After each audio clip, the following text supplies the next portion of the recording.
ఈ చెట్టు అనేది ఫ్రెండ్ మీకు గుర్తుపట్టాలి అంటే కనుక మనం చిన్నప్పుడు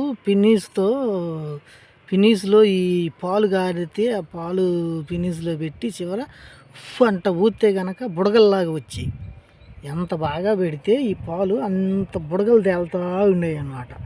ఆ చెట్టు ఇది మామూలుగా గంధం పొడి ఏంటి ఆకులు తీసుకుని ఇది చివర్లు కూడా తీసుకుని ఈ ఆకులు ఈ చివర్లు ఇవి తీసుకుని బాగా చూర్ణం అయితే చేసి ఈ కీళ్ళ జబ్బులు ఉంటాయి చూసావా, కీళ్ళ జబ్బు కీళ్ళు వాతమును కీళ్ళ జబ్బులు అవి ఉంటాయి.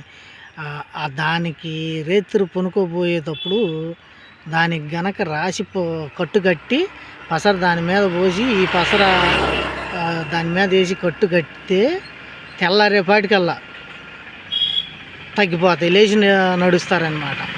అట్లా నొప్పి వచ్చినప్పుడల్లా అట్లా కట్టుకుంటూ ఉంటే ఇది 45 రోజులని అట్లా ఉండదు కదా, అట్లా కట్టుకుంటా నొప్పి వచ్చినప్పుడల్లా ఉంటే కనుక ఈ కీళ్ళ జబ్బు అనేది తగ్గిపోతుంది అన్నమాట. కీళ్ళ నొప్పులు అనేది తగ్గిపోతాయి. ఈ ఆకును ఇది ఈ సొంటి పొడి వేసి చూర్ణం చేసి కడితే కనుక తగ్గిపోద్ది అన్నమాట. నచ్చితే కనుక ఈ వీడియో ఒక లైక్ అయితే కొట్టండి ఫ్రెండ్. ఇదే చెట్టు.